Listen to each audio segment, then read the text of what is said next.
कुंडली कवरदार विठ्ठल श्री ज्ञानदेव तुकाराम दत्तात्रेय जनार्दन स्वामी एकनाथ सद्गुरुनाथ महाराज की जय। पंढरीनाथ भगवान की जय।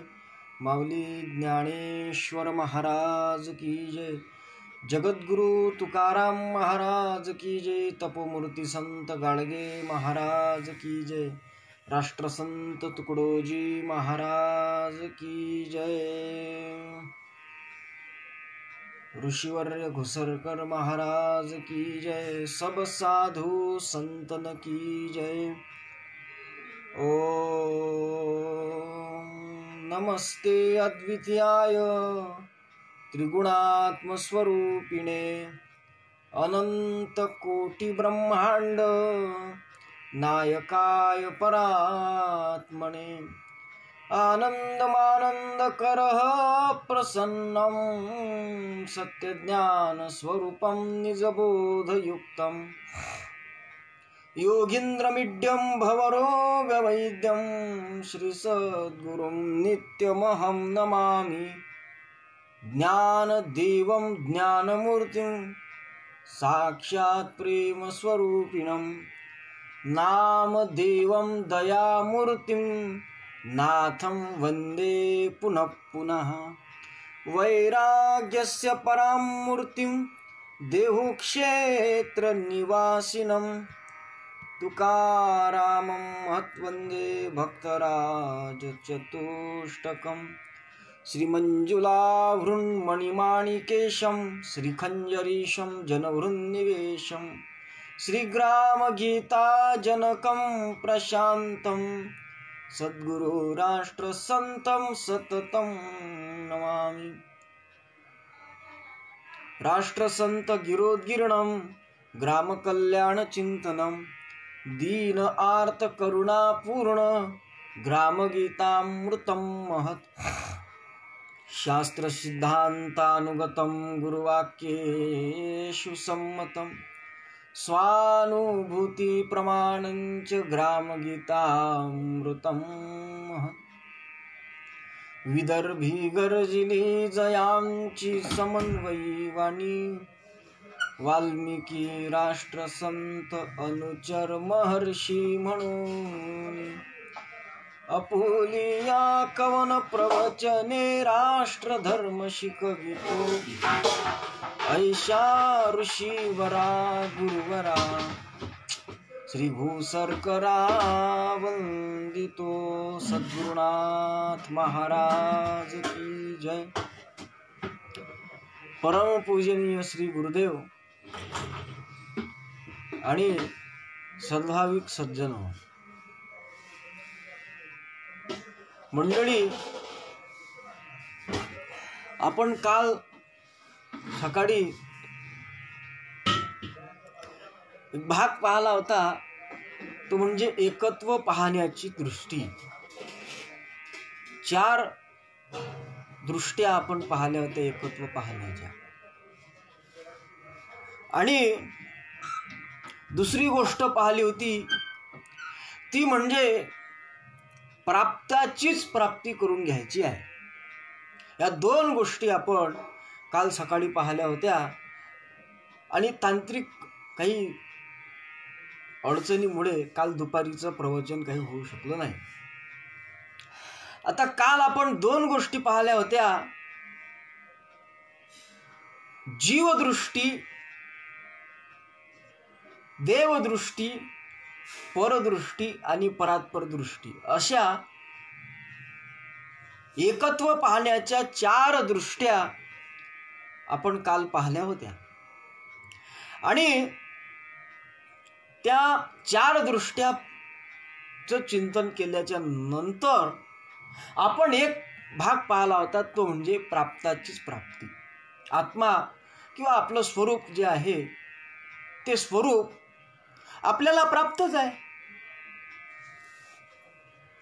ते तू सहजची असशी परी आले पाहिजे अनुभवाशी, असं जे राष्ट्रसंत तुकडोजी महाराजांच्या या ओळीला, प्रार्थनेतल्या ओळीला पूरक असणारं असं जे वाक्य स्वामी मुकुंदराजांनी वापरलेलं आहे तेच आपल्याला करायचं आहे.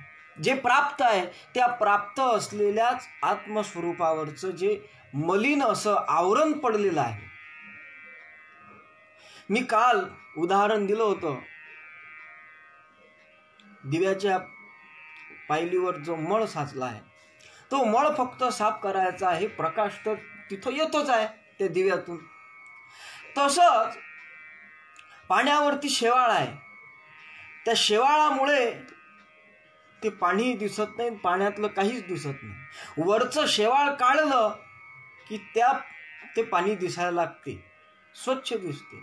तसं मलिन जी उपाधी आहे ती उपाधी वगळून किंवा जे आवरण पडलेलं आहे ते आवरण काढून जे त्या ठिकाणी स्वतः सिद्ध आहे तेच प्राप्त करून घ्यायचं आहे. म्हणजे प्राप्ताचीच प्राप्ती करून घ्यायची आहे.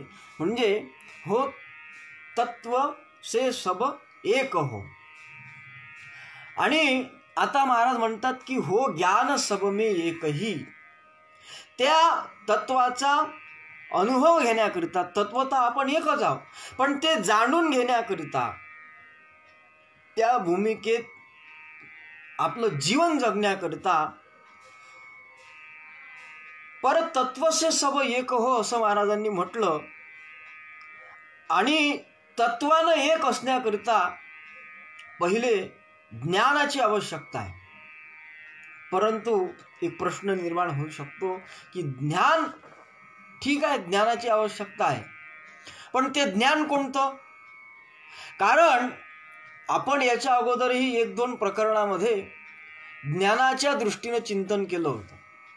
कोणतं ज्ञान, ज्ञान कशाला म्हणतात त्याचा विचार आपण पाठीमागं 1-2 प्रवचनामध्ये केला आहे. त्याच्यामुळे पुन्हा द्विरुक्ती दोष वगळून आपण पुढे जाऊ, पुन्हा तोच विषय इथं घेतल्यापेक्षा. परंतु ज्ञान म्हणजे नेमकं कोणतं ज्ञान हे चिंतन थोडंसं महत्त्वाचंच आहे. कारण आपण ज्ञानाचे काही कमी प्रकार नाही आहेत, परंतु त्याच्यापैकी इथं नेमकं कोणतं ज्ञान उपयोगात आहे हा भाग महत्त्वाचा आहे. अर्थात या ठिकाणी हे ज्ञान झालं पाहिजे जे आपण रोज सकाळी सामुदायिक ध्यानामध्ये म्हणतो. कोणतं? तर नचभूत संगहा, हे जे ज्ञान आहे.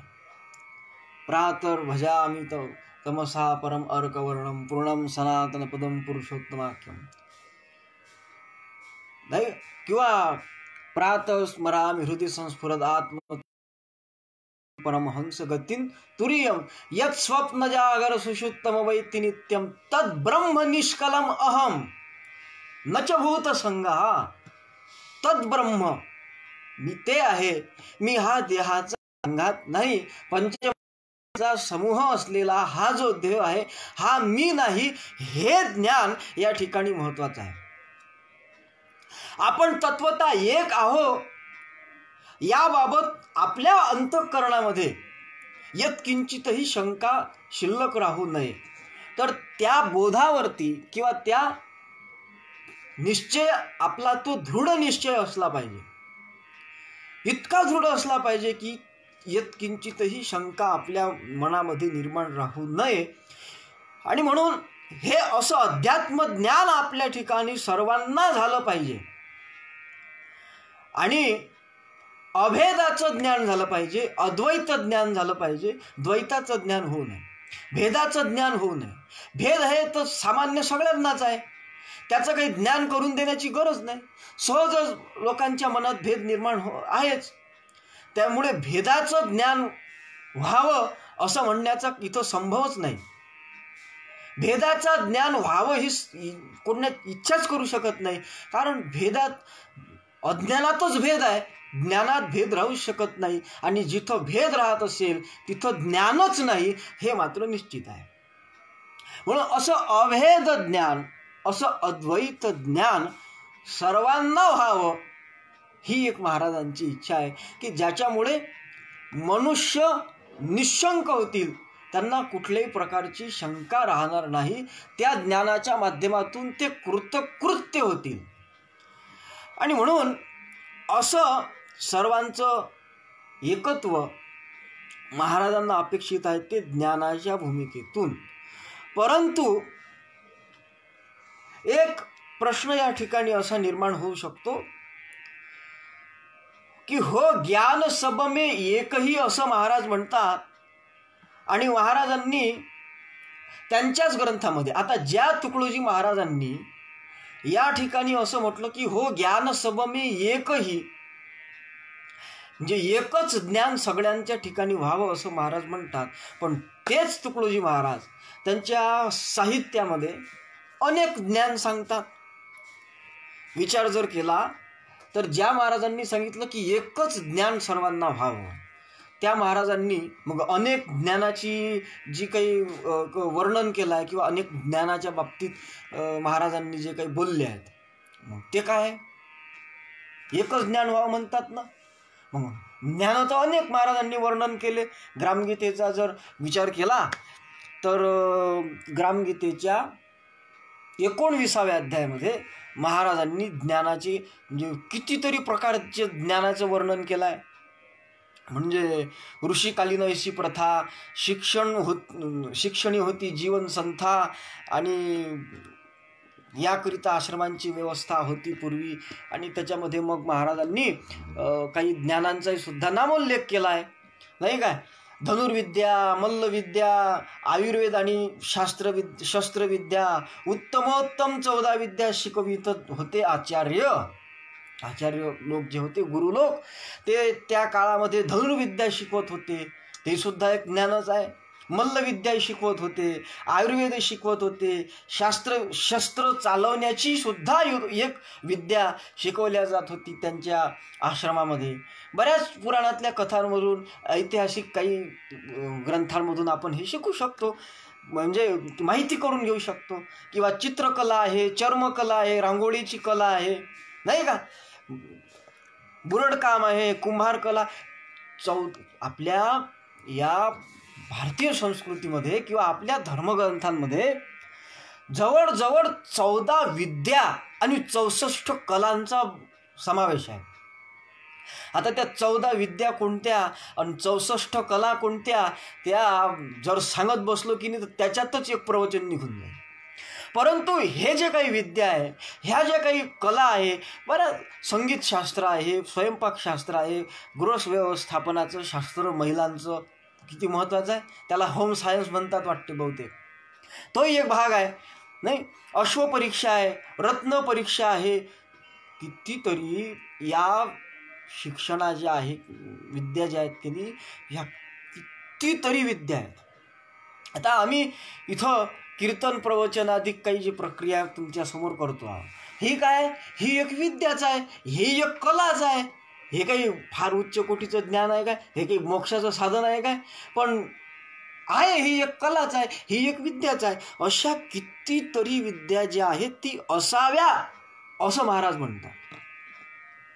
आणि यांचा अंतर्भाव शिक्षणी असावा अशी महाराजांनी एक स्पष्ट ग्रामगीतेमध्ये ग्वाही दिली आहे. आणि महाराजांनी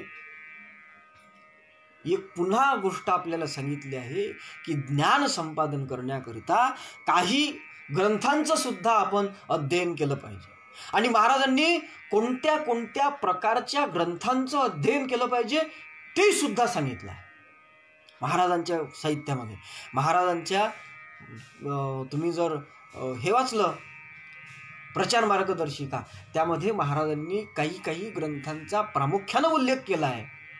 आणि ते खरोखर महाराजांनी निचोड काढून दिला आहे की या ग्रंथातून तुम्हाला काय महत्त्वाचं सार रूपानं तत्त्वज्ञान मिळू शकते म्हणून. आणि ग्रामगीतेच्या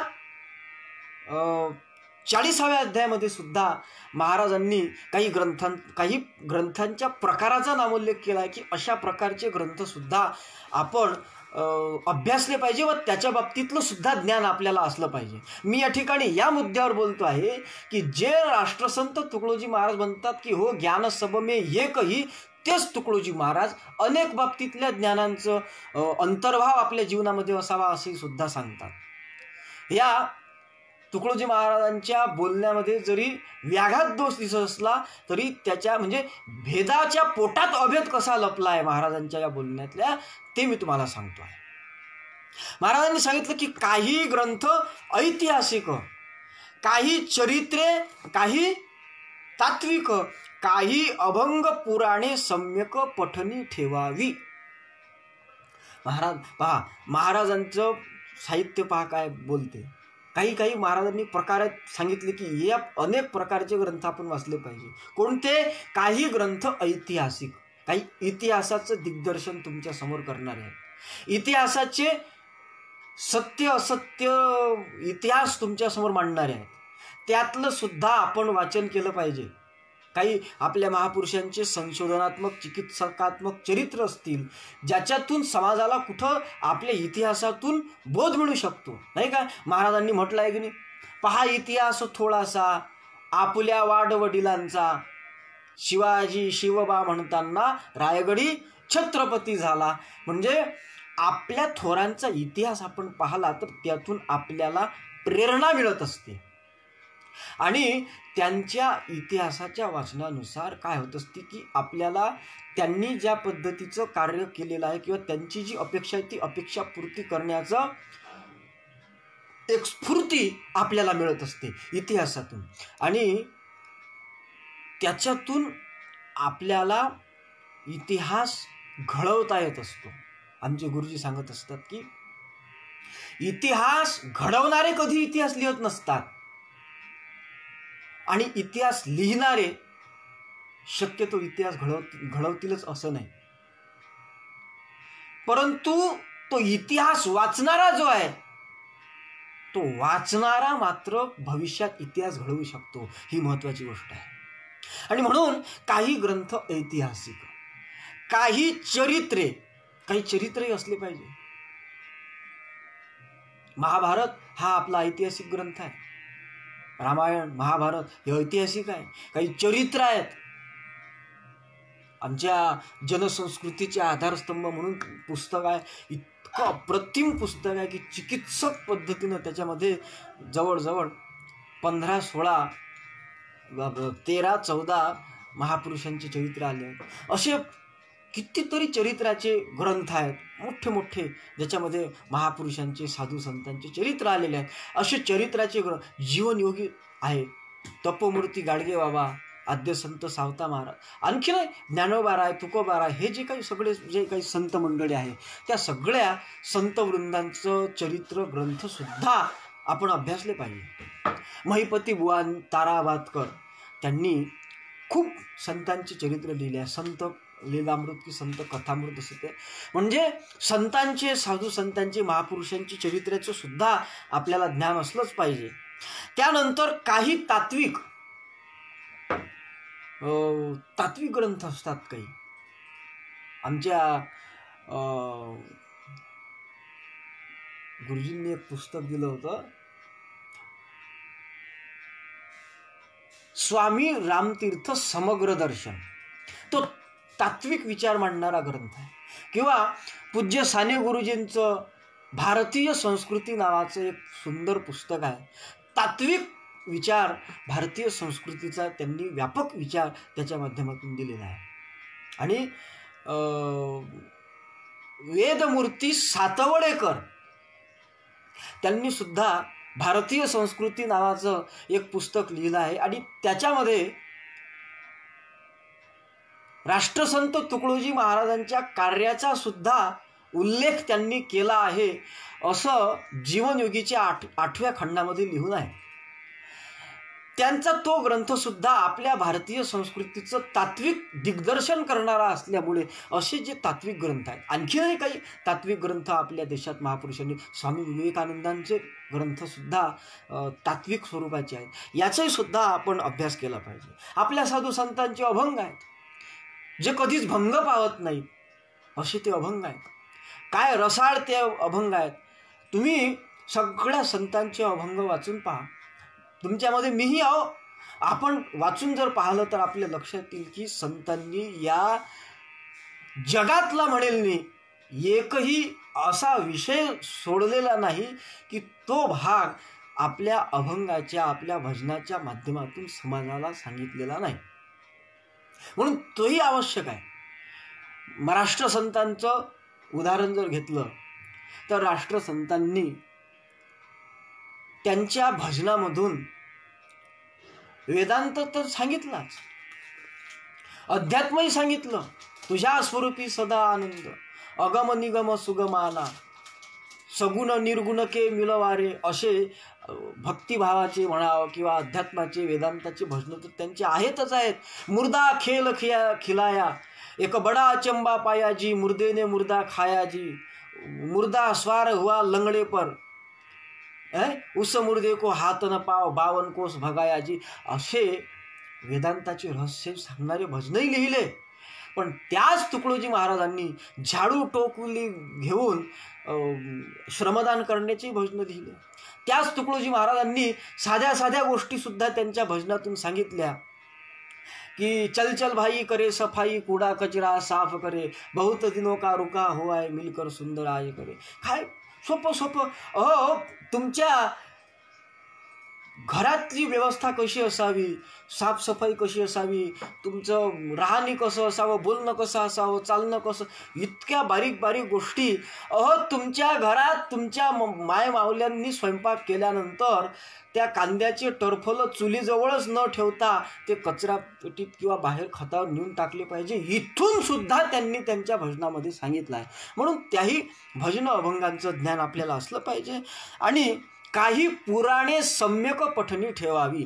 काही पौराणिक ग्रंथ आहेत, 18 पुराणं प्रामुख्यानं आपल्या इथं मानले जातात. 18 उपपुराण आहेत, त्यांचे श्लोकही आहेत, मद्वयम भद्वयम अशा पद्धतीनं ते पुराणही सुद्धा आहेत. तर त्या पुराणामध्ये सुद्धा काही काही भाग हा डोळस दृष्टीनं त्यातला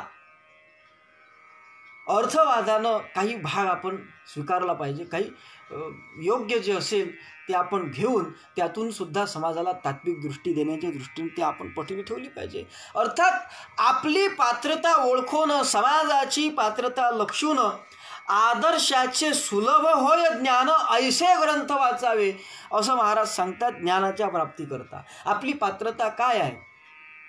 अर्थात वेदांताचे प्रक्रिया ग्रंथ आहे.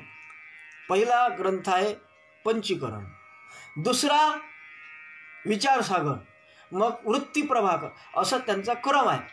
मग एखाद्यानं जर म्हटलं की मला आता वेदांताचा अभ्यास करायचा आहे आणि माझ्या किनी तो पंचीकरण आणि विचारसागर सारं ते जीवावर येते आहे, मी एकदम वृत्तीप्रभाकराचा अभ्यास करतो आणि बस मग मला वेदांत समजून येईल, हे शक्य नाही. त्या आपली पात्रता ओळखून त्या ग्रंथामध्ये सुद्धा त्या ग्रंथाचे अनुबंध चतुष्टय असतात. अर्थात अधिकारी, संबंध, विषय आणि प्रयोजन या 4 गोष्टी त्या असतात. अर्थात प्रत्येक ग्रंथाला अधिकारी असतो आणि म्हणून अधिकार परत्वे ग्रंथाचं अध्ययन झालं पाहिजे. म्हणून महाराज सांगतात की आपली पात्रता ओळखून आणि समाजाची पातळी लक्षून, आदर्श सुलभ होय ज्ञान, ऐसे ग्रंथ वाचावे. आणि अशा प्रकारे महाराजांनी, मी आतापर्यंत जे बोललो अशा प्रकारे या अन्य जे काही ज्ञान आहेत त्या वेगळ्या वेगळ्या ज्ञानांच्या आवश्यकतेच्या बाबतीत सुद्धा महाराजांनी भर देऊन आपल्यासमोर तो विचार मांडलेला आहे. एक जोर लावला आहे त्या विचाराला सुद्धा की हे असलं पाहिजे म्हणून. आता असं असताना पुन्हा जर थोडा आणखीन पुढे जाऊन विचार केला तर समाज रचना, गाव रचना, विवाहादी संस्कार, राज्य योजना, औषधे, शेती, कलादी ज्ञाना, वेद, स्मृतीत वर्णिल्या महाराजांनी सांगितलं. मला वाटते भजन प्रभाव अध्यायामधली ही ओवी असली पाहिजे. म्हणजे महाराजांचे जे भजन आहेत ते भजनामधले जे विषय आहेत ते विषय नुसतं महाराज म्हणतात मीच नाही तर वेद स्मृत्यांमध्ये सुद्धा हा विषय आला आहे. अर्थात शेतीच्या वगैरे बाबतीत जो काही विषय वेदामध्ये किंवा इतर ग्रंथांमध्ये आला आहे त्याचाही थोडासा विचार आपण मागं एका प्रवचनामध्ये पाहण्याचा प्रयत्न केला होता. वेदाचा त्रिकांडात्मक मार्ग बहुतेक त्याच्यामध्ये आपण तो पाहण्याचा प्रयत्न केला होता.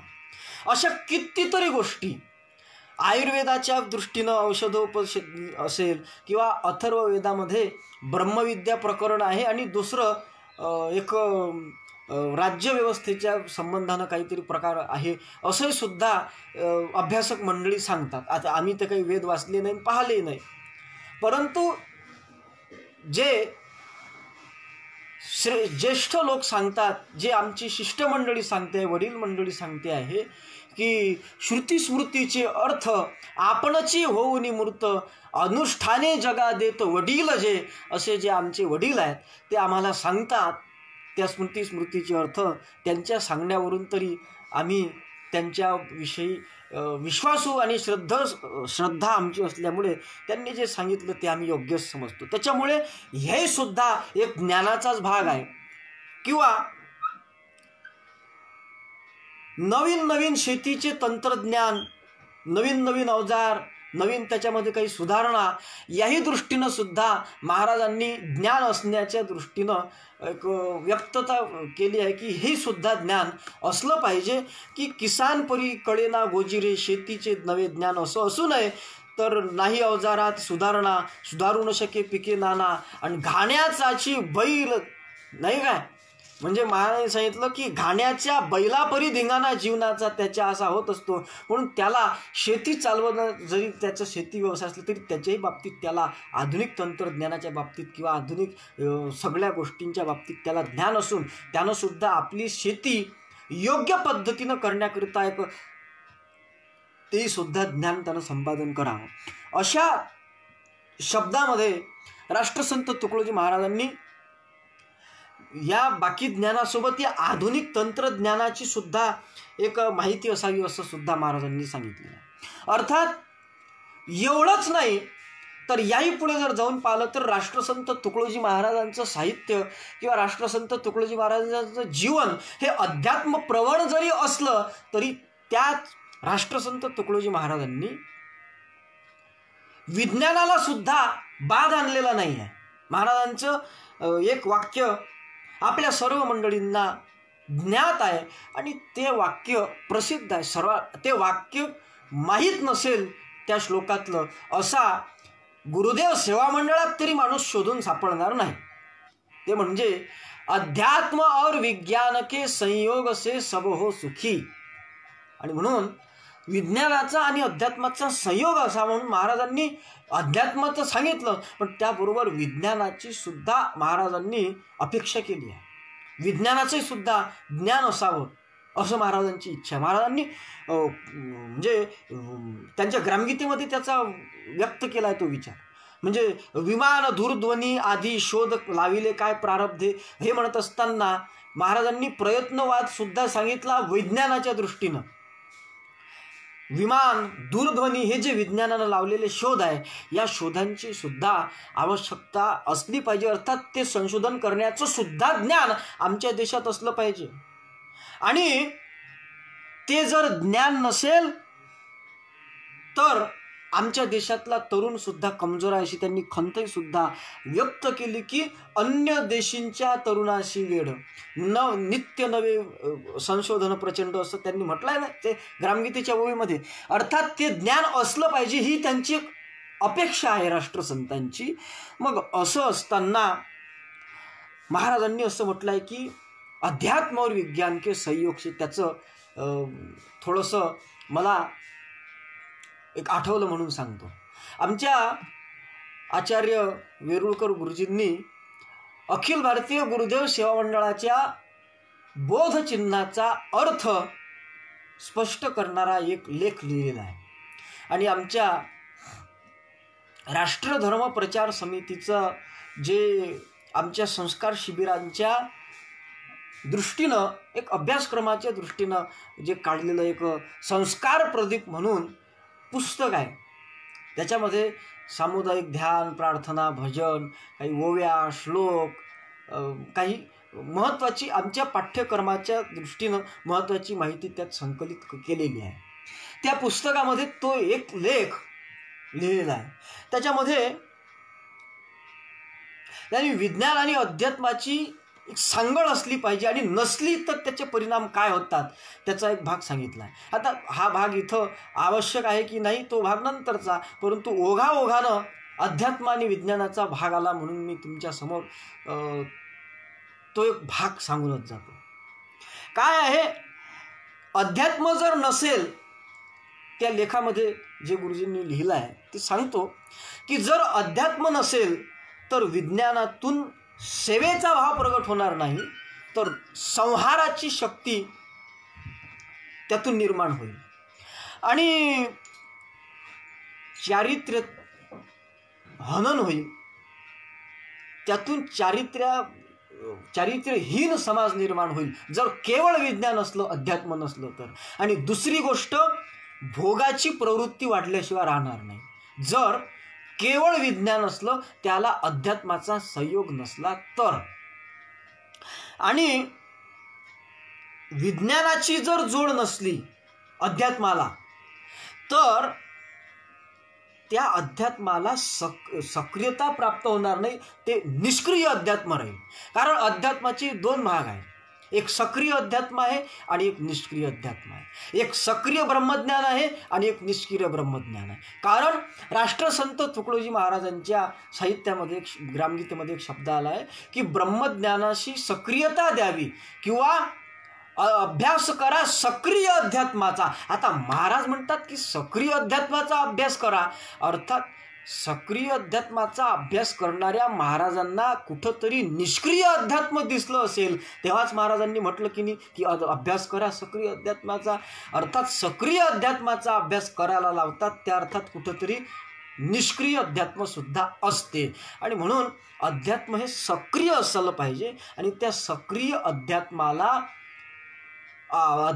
सक्रियता येण्याकरता त्याला विज्ञानाची जोड असली पाहिजे. आणि म्हणून आमचे गुरुजी सांगत होते की अध्यात्माची आणि विज्ञानाची जर जोडी गुंफली गेली आहे, एकामध्ये जर गुंफल्या गेली, तरच खऱ्या अर्थानं विज्ञानाच्या माध्यमातून मानव सेवा होईल आणि अध्यात्माच्या माध्यमातून चारित्र्य आणि बंधुभाव वाढल्याशिवाय राहणार नाही. आणि म्हणूनच राष्ट्रसंत तुकडोजी महाराजांनी जे अखिल भारतीय गुरुदेव सेवा मंडळाचं एक बोधचिन्ह आपल्या समोर ठेवलेलं आहे, त्या बोधचिन्हामध्ये दोन साप आहेत आणि त्यांची परस्परामध्ये त्यांचा संबंध दाखवले, त्यांची परस्परामध्ये त्यांचा संयोग दाखवला, त्यांचे गुंडाळून ते दाखवलेले आहेत. तुम्ही जर ते बोधचिन्ह पाहिलं तर तुमच्या लक्षात येईल. आता सध्याच्या परिस्थितीमध्ये जो कोरोना आपल्या इकडे आला, हे काय, विज्ञानानं ही संहार शक्ती विज्ञानातून निर्माण झाली आहे, कारण तिथं अध्यात्म नाही. आणि आपल्या भारतामध्ये अध्यात्म भरपूर आहे, परंतु अजूनही सुद्धा आपल्या ठिकाणी आपल्या देशामध्ये विज्ञानाच्या कमतरतेमुळे त्याची औषधी आपण शोधू शकलो नाही. नवे अजूनही आपण कोरोनाच्याच सोडून द्या, परंतु इतरही ज्या काही साध्यासुध्या औषधी असतील त्याही सुद्धा औषधी आपल्याला त्या चीनमधून मागावं लागतात. इतके पराधीन आपण आहोत, कारण आपण अध्यात्मात प्रगती केली पण विज्ञानात कमजोर ठरलो, आणि त्यांनी विज्ञानात प्रगती केली पण अध्यात्मात कमजोर ठरलो. अर्थात अध्यात्म आणि विज्ञान यांचा जेव्हा संयोग होत असतो की नाही, त्यावेळेस सर्व लोक सुखी होऊ शकतात. ही महत्त्वाची गोष्ट आहे. आणि म्हणून अध्यात्म ज्ञानासोबत विज्ञानाचं ज्ञानही असलं पाहिजे असंही तुकडोजी महाराज म्हणतात. अर्थात इतक्या ज्ञानाच्या गोष्टी म्हणजे इतके ज्ञानाचे प्रकार आपल्यात असले पाहिजे असंही राष्ट्रसंत तुकडोजी महाराजांच्या साहित्यात महाराजांनी म्हटलं. आणि इकडं म्हणतात की हो ज्ञान सबमे एकही, मग एकच ज्ञान असलं पाहिजे म्हणता आणि तिकडे अनेक ज्ञान सांगता, मग अशानं व्याघात दोष नाही येईल काय? मग हे कसं काय? तर त्याच्या मागचं कारण असं आहे गडे हो की ज्ञान सबमे एकही हो, याच्या मागचं कारण असं आहे की आध्यात्मिक ज्ञान सर्वांना व्हावं फक्त, फक्त आणि फक्त आध्यात्मिक ज्ञान व्हावं अशी महाराजांची इच्छा नाही, तर महाराजांची इच्छा अशी आहे की हो ज्ञान सबमे एकही, याचा अर्थ पूज्य सुदामदारांनी असा सांगितला आहे की एकही म्हणजे केवळ एकच ज्ञान असं नाही, मग एकाच रूपाचं एक रूप ज्ञान किंवा एकाच तोडीचं ज्ञान सर्वांना व्हावं असा या ठिकाणी महाराजांची एक धारणा आहे. म्हणजे या सर्वच प्रकारचं ज्ञान सर्वांना व्हावं, समसमान सर्वांना एकाच तोडीचं ज्ञान व्हावं, कोणाच्याही ज्ञानामध्ये उच्च नीचता राहू नये, सर्वांचं ज्ञान हे सारखं असावं, ही महाराजांची इथे इच्छा आहे. अर्थात जसं विचार जर केला तर महाभारतामध्ये एक श्लोक येते की तर्को प्रतिष्ठो श्रुतिर्विभिन्ना नैको मुनी वच प्रमाण. अर्थात श्रुती विभिन्न आहेत, तर्क वेगळे वेगळे आहेत, त्यांचं एकाशी ताळमेळ जुळत नाही.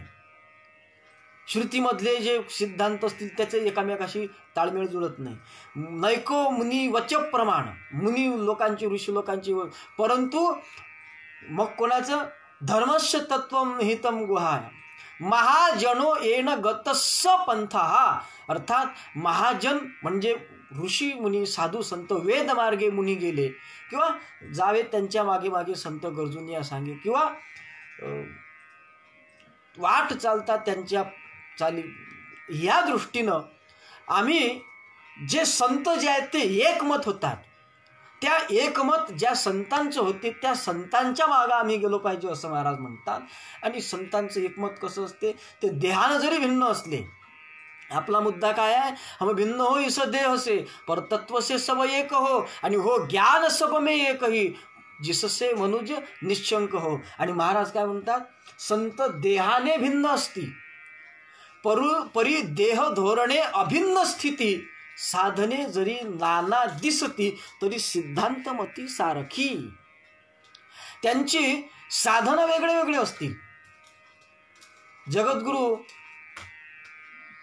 जर विचार केला तर ओवी ज्ञानेशाची, ज्ञानेश्वर महाराजांनी ओवीच्या माध्यमातून समाजाला मार्गदर्शन केलं, पण त्या ज्ञानेश्वरीच्या ओवीच्या माध्यमातून जे ज्ञानेश्वर महाराजांनी समाजाला तत्वज्ञान दिलं, त्या ज्ञानेश्वर महाराजांच्या ओव्यांना बाध न येता त्यांच्या पुढील संतांनी अभंग केले.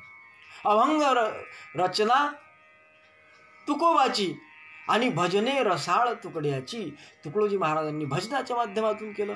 एका काळामध्ये टाळ विना मृदंग होता, लावणी मृदंग श्रुती टाळ घोष सेव ब्रह्मनुसा आवडीने, परंतु काळानुसार वेळ बदल तुकडोजी महाराजांनी केला. काय बदल केला, आम्ही भजन करू हर्षाने खंजरी टाळ तारीने, बदल साधनामध्ये केला, परंतु परी दाखवू संतांनी केली तीच वाणी या काळी, हा मात्र तिथं अबाधित सिद्धांत होता. अर्थात आमच्या महाराजांनी तीच गोष्ट ज्या संतांनी अगोदरच्या सांगितली तीच गोष्ट आमच्या तुकडोजी महाराजांनी सुद्धा सांगितली आहे. सांगण्याचं तात्पर्य हे आहे की वेगळे वेगळे साधनं जरी वापरले, आता जास्त बाहेरचे सोडल्यापेक्षा फक्त विचार करू, महाराजांनी काही साधना दिल्या आहेत. प्रमुख साधना सेवा मंडळाच्या 3 आहेत असं मी समजतो. एक सकाळचं सामुदायिक ध्यान आहे, त्यानंतर ध्यानानंतर काढल्या जाणारी रामधून, आणि त्यानंतर तिसरी एक उपासना किंवा साधना म्हणून आपण त्याला ते दिली आहे महाराजांनी, सामुदायिक प्रार्थना. आता हे करायचं आहे, पण महाराजांनी ध्यानाला सुद्धा सामुदायिक ध्यान नाव दिलं. रामधून आहे, त्या रामधूनचा काय उद्देश आहे, रामधूनचा उद्देश आपण एक ही वाढे भावना, असं ग्रामगीतेच्या 12व्या अध्यायामध्ये महाराजांनी रामधूनचं वर्णन करत असताना एका ओळीमध्ये म्हटलं आहे. म्हणजे रामधूनच्या पाठीमागं काय धोरण आहे महाराजांचं, काय ध्येय आहे? रामधूंच्या पाठीमाग सुद्धा महाराजांचं एकच धोरण आहे. कोणतं? ते म्हणजे आपण एकही वाढे भावना. आणि दुसरी साधना सामुदायिक प्रार्थना. त्या सामुदायिक प्रार्थनेच्या माध्यमातून काय वाढवलं पाहिजे, महाराजांची काय इच्छा आहे त्याच्या माध्यमातून, जी इच्छा रामधूंच्या माध्यमातून आहे की नाही, तीच इच्छा राष्ट्रसंतांची या सामुदायिक प्रार्थनेच्या माध्यमातून सुद्धा आहे. कोणती आहे? तर प्रार्थनेनं अनेकांतरी एकत्व भावना उपभोगावी याद्वारे. एकाची प्रार्थना अनेका फळाया आणि अनेकामध्ये एकत्व आणण्याकरता ही सामुदायिक प्रार्थना आहे. सामुदायिक प्रार्थनेमध्ये काय सांगावं? महाराजांनी मागच्या वर्षी आमच्या ग्रामगीता भागवत समन्वय सप्ताहामध्ये एक चिंतन सांगितलं होतं गुरुजींनी की सामुदायिक प्रार्थनेवरती काय बोलावं हे सुद्धा महाराजांनी सांगितलं आहे. जवळजवळ 5 ओव्या त्या ग्रामगीतेमध्ये अशा आलेल्या 27व्या अध्यायामध्ये की सामुदायिक प्रार्थनेवर भाषण देत असताना काय बोलावं हे सुद्धा त्याच्यात सांगितलं आहे. त्याच्यामध्ये एका ओवीत महाराज म्हणतात की त्या ठिकाणी काय सांगावं? तर त्या ठिकाणी सांगावं आपण सर्व एकची आहो, मग भिन्नपण कासयाला हो. म्हणजे हीच भावना जी रामधूंची आहे, तीच भावना किंवा तीच धारणा सामुदायिक प्रार्थनेच्या माध्यमातून आहे. अर्थात महाराजांच्या मतानं एकाच ध्येयानं, एकाच धोरणानं, एकाच धारणेनं सर्व चालण्याचं ज्ञान किंवा एकाच विचाराचं, एकाच ध्येयाचं, एकाच धारणेचं ज्ञान हे सर्वांना व्हावं. आणि ते जर सर्वांना झालं तर परस्परामध्ये कुठल्याही प्रकारची साशंकता अशा पद्धतीची राहणार नाही. हीच गोष्ट महाराजांना या ठिकाणी सांगायची आहे. आणि म्हणून जिससे मनुज निशंक हो, त्याला कुठल्याही प्रकारची शंकाच राहणार नाही.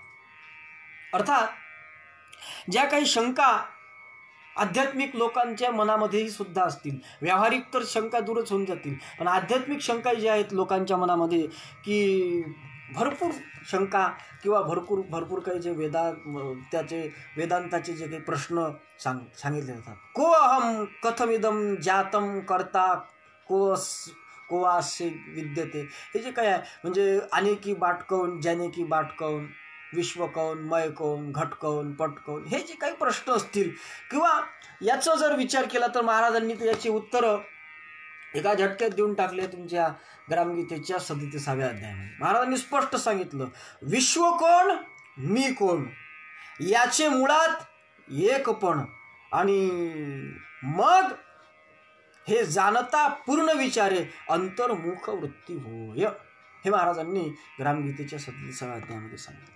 अर्थात आमच्या ज्ञानाच्या माध्यमातून आमच्या ठिकाणी एका तोडीचं, एका धारणेचं ज्ञान आमच्या ठिकाणी प्राप्त झालं की आमच्या ठिकाणी कुठल्याही प्रकारची साशंकता आमच्या ठिकाणी राहणार नाही. आणि मग हीच निशंकता आम्ही ज्ञानाच्या माध्यमातून मिळवलेली ती निशंकता आमच्या अनुभवात आणली पाहिजे. ते ज्ञान आम्ही अनुभवात आणली पाहिजे. ज्ञान अनुभवाशी आणावे असं एका ठिकाणी महाराजांनी म्हटलं आहे.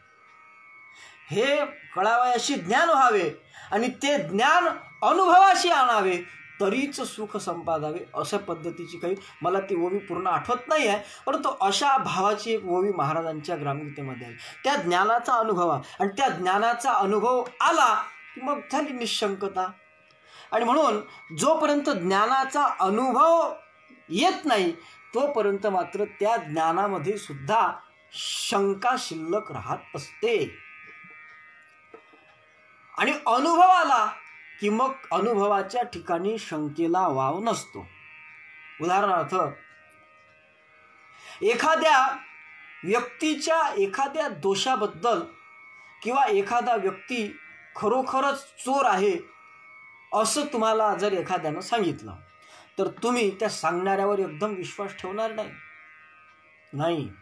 तुम्हाला ज्ञान झालं की हा चोर आहे म्हणून, परंतु तरी सुद्धा तुमच्या मनात एक शंका उपस्थित राहू शकते की आहे चोर असं म्हणतात, पण खरंच असल काय, अशी शंका तुमच्या मनात असू शकते. पण ज्या वेळेस तो तुमच्याच घरी चोरी करतो आणि तुम्हाला अनुभव येतो की यानं आपल्याच घरी चोरी केली आणि त्याचा प्रत्यक्ष अनुभव तुम्हाला आला की तो चोर आहे, या बाबतीत तुमच्या अंतःकरणात आलेल्या अनुभवानंतर यत्किंचितही शंका शिल्लक राहत नाही रंगेहात पकडल्यावर. तसंच अनुभव आला की अनुभव आल्याच्या नंतर त्या ज्ञानामध्ये जे ज्ञान आपल्याला झालं त्या ज्ञानाचा अनुभव आल्यानंतर कुठल्याही प्रकारची शंका त्या ठिकाणी शिल्लक राहत नाही. आणि म्हणूनच महाराजांनी म्हटलंय असावं की जेव्हा अंतरी आत्मा कळला तेव्हा आपणातची विश्व पाहू लागला आणि मग जैसा दिव्य दृष्टीचा प्रकाश गवसला अर्जुनाला. मग अर्जुनाच्या ठिकाणी काही शंका उपस्थित काहीच नाही. आणि म्हणून तेथेची झाले पूर्ण समाधान, अशी त्याच्या पुढे ओवी आली ग्रामगीतेमध्ये. म्हणजे ही दृष्टी गवसली, हा अनुभव आला की मग तेथेची झाले पूर्ण साधन, मग दिसू लागले एकचीपण सुख दुःख आणि जन्म मरण सारखीची. मग शंका उरली नाही. म्हणून मग त्याच्याकरता जन्म मरण झाला खेळ, सुख दुःख सर्व झाले शीतळ, ही त्याची अवस्था होते. अर्थात हा जो काही परिणाम महाराजांनी सांगितला आहे आत्मानुभव अध्यायामध्ये की त्याला सुख दुःख काही जाणवत नाही, तिथे त्याचं पूर्ण समाधान होते, कुठल्याही प्रकारची अतृप्ती त्याच्या ठिकाणी राहत नाही, तर तो तृप्त होऊन जातो, कृत्य होऊन जातो. हा जो सगळा काही परिणाम आहे किंवा हे जे काही कशाचं फळ आहे, तर हे फळ आहे कशाचं, त्याच्या निशंकतेचं. आणि म्हणून निशंक आम्ही असलो पाहिजे. अर्थात एकत्व पाहणारा हा शोक मोह किंवा दुःख असेल, दारिद्र्य असेल, द्वैत भाव असेल किंवा जे जे काही आपल्याकरिता दुःखकारक किंवा अनिष्टकारक गोष्टी असतील त्याच्यापासून किंवा त्याच्या एका मोहापासून दुःखापासून तो माणूस सुटतो असं, किंवा त्याला कुठल्याही प्रकारच्या अनेक किंवा भेदाची बुद्धी त्याच्या ठिकाणी राहत नाही. आणि जो भेदाच्या किंवा अनेकपणाच्या वादात पडतो किंवा त्याच्यामध्ये गुरफटून राहतो, भेदामध्ये अनेकत्वामध्ये किंवा अनुभव रहित ज्ञानामध्ये अटकून राहतो, तो निश्चितच मृत्यूच्या चक्रात सापडतो, असं सुद्धा काही ग्रंथांचं मत आहे. आणि म्हणून महाराजांच्या सुद्धा लहर की बरखेमध्ये महाराजांनी स्पष्ट सांगितलं आहे की वेदांत अनुभव केलीये, अनुभव करे निशंकता. वेदांत तुम्ही शिकले असेल, परंतु वेदांत शिकल्यानंतर जर त्याचा अनुभव आला नाही तर मग जगाचं उपादान कारण माया आहे का जगाचं उपादान कारण ब्रह्म आहे, याच्याच तुम्ही वादात अटकून राहता, परंतु त्या वादाची निशंकता तुमच्या ठिकाणी येत नाही. परंतु ज्यावेळेस तुम्ही वेदांताचा अनुभव घेता तो वेदांताचं ज्ञान तुमच्यामध्ये निशंकता निर्माण करू शकत नाही, तर त्या वेदांताचा अनुभव तुमच्यामध्ये निशंकता निर्माण करेल. हे महाराज या ठिकाणी सांगतात की वेदांत अनुभव केलीये, अनुभव करे निशंकता, आणि मग निशंकता निर्भय करे फिर है न राजा रंगता. मग तुम्ही एक वेळा तुम्हाला तो अनुभव आला आणि अनुभव आल्याच्या नंतर निशंकता आली की निशंक ज्यावेळेस माणूस निशंक होतो ना त्याच वेळेस खऱ्या अर्थानं निर्भय होत असतो. आणि जोपर्यंत तो शंकेच्या चक्रव्यूहात सापडलेला आहे तोपर्यंत तो निर्भय राहू शकत नाही. कारण म्हणून संशयाहुनी थोर आणि पातक नाही घोर, विनाशाची वाघूर प्राणियाशी. संशय हा माणसाला विनाशाकडे नेत असतो आणि निसंशयता ही माणसाला अविनाशाकडे नेत असते. हा महत्त्वाचा भाग आहे. आणि म्हणून निशंकतेतून निर्भयता निर्माण होत असते. आणि निर्भय पद देवाचे विसरू नका मनीषाचे महाराजांनी सांगितलंय. अर्थात निशंकतेच्या माध्यमातून निर्भयत्व प्राप्त होते, तेच खऱ्या अर्थानं निर्भय पद देवाचे असते. आणि ते निर्भय पदच खऱ्या अर्थानं अमर पद आहे. निर्भयता हेच खऱ्या अर्थानं अमर पद आहे. आणि ते अमर पद राष्ट्रसंत तुकडोजी महाराजांनी सांगितलं आहे. निर्भयता जी आहे, मला बोलता बोलता सुचलं म्हणून तुमच्यासमोर तो भाग मांडला की निर्भय पद कोणाचं आहे या जगामध्ये. सगळे लोक कोणत्या ना कोणत्या भयात अटकलेले नाही काय. कुले च्युती भयम नाही काय. रूपे जरायात भवम भयम सांगितलंय सुभाषितकारांनी. रूपवानाला कशाचं भीती आहे. रूपवानाला म्हातारपणाची भीती आहे. धनवानाला चोराची भीती आहे नाही काय. अशा प्रत्येकाला वेगळ्या वेगळ्या भीती आहे. रूपात जरायाम भयम कितीतरी भयाचे प्रकार सांगितले. ज्याच्याकडे जास्त पैसा आहे त्याला चोराचं भय आहे. म्हणजे प्रत्येकाला कोणतं तरी भय आहेच. परंतु विष्णू पदम निर्भयम. आणि म्हणून निर्भय पद हे फक्त देवाचंच पद आहे आणि निशंक पद आहे. तेच खऱ्या अर्थानं अमर पद आहे. तेच खऱ्या अर्थानं ध्रुवाला मिळालेलं अढळ पद आहे. आणि तेच अमर पद आम्हाला या संसारामध्ये राहूनही सुद्धा या पद्धतीचं जर आम्हाला निशंक ज्ञान झालं आणि त्या निशंक ज्ञानाच्या माध्यमातून आमच्यामध्ये जर निर्भयता आली तर त्या निर्भयतेमुळेच आम्ही अमरत्व प्राप्त करू शकतो. अमृतो भवती अशा पद्धतीची स्थिती आमची होऊ शकते आणि तो अमरपद आम्हाला सहज पद्धतीनं लाभू शकत असते असं महाराजांचं मत आहे. आणि म्हणून महाराजांनी पुढे असं म्हटलं आहे की तुकड्या कहे ऐसा अमरपद प्राप्त हो संसार में छोडे नहीं घर बार पर हो मस्त गुरु चरणार में. तर त्यातला जो अमरपदाचा भाग आहे आणि अमरपदासोबतच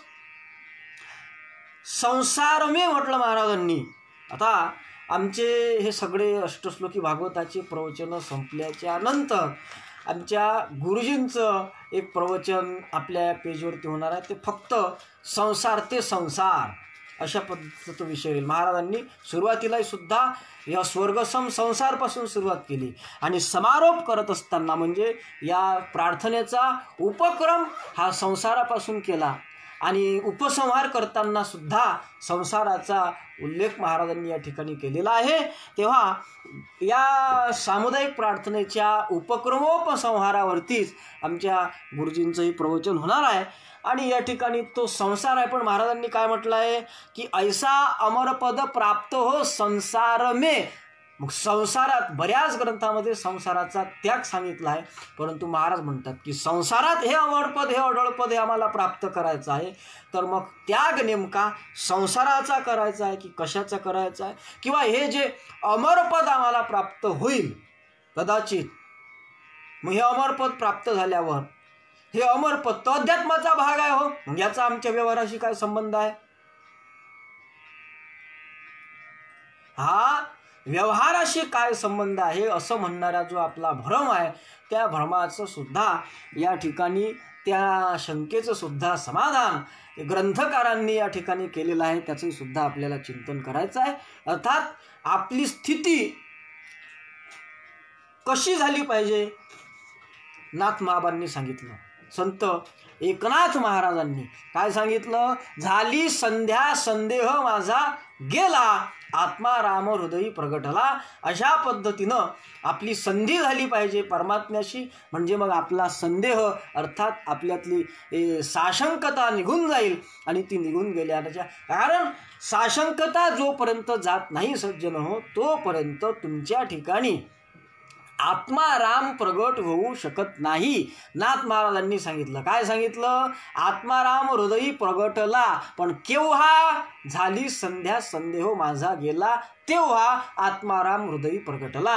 आणि आत्माराम हृदयी प्रगटणं म्हणजेच काय. आत्माराम हृदयी प्रगटणं म्हणजेच ऐसा अमरपद प्राप्त हो. तर त्याचं चिंतन करण्याकरिता आता आपल्याकडे काही वेळ शिल्लक राहिलेला नाही. आणि जगद्गुरु तुकाराम महाराज म्हणतात समय न कळे समयो न कळे काय उपयोग ये वेळे. किंवा दुसरं सांगायचं झालं तर तुकाराम महाराज म्हणतात की समयो जाना भलते नाना भलते ते. आणि राष्ट्रसंतांचंही मत आहे की वेळेचे महत्त्व सदोदित. म्हणून आपण जसं करेक्ट 10 वाजता आपलं प्रवचन चालू केलं तसं करेक्ट बरोबर 11 वाजता आपलं प्रवचन थांबलंही पाहिजे. हा नियम आहे. आणि म्हणून आणखीन काही बोलण्यापेक्षा जर काही आमच्या बोलण्यामध्ये न्यूनाधिकता कोणाला भासली असेल तर महानुभाव मंडळींनी त्याच्या बाबतीत आम्हाला सूचना करावी, म्हणजे आम्ही त्याच्यामध्ये आणखीन काही बदल करण्याचा वा सुधारणा करण्याचा एक प्रामाणिक प्रयत्न करू, अशा पद्धतीचं आश्वासन देऊन मी आजच्या या प्रवचनाला सर्व या जगामध्ये एकत्वाचा अनुभव घेऊन समाजाला सुद्धा एकत्वाचं तत्त्वज्ञान समाजाच्या गडी उतरवण्याचा प्रयत्न करणाऱ्या आमच्या महाराष्ट्रच नाही तर महाराष्ट्रेतर सर्व साधू संत महापुरुषांच्या चरणी हे प्रवचन समर्पित करून शांतीपाठाच्या माध्यमातून त्याला आता पूर्णविराम देऊया. सर्वेत्र सुखिनः सन्तु, सर्वे सन्तु निरामयः, सर्वे भद्राणि पश्यन्तु, मा कश्चित् दुःखमाप्नुयात्. ओम शांति शांति शांति. सद्गुरुनाथ महाराज की जय. जय गुरु.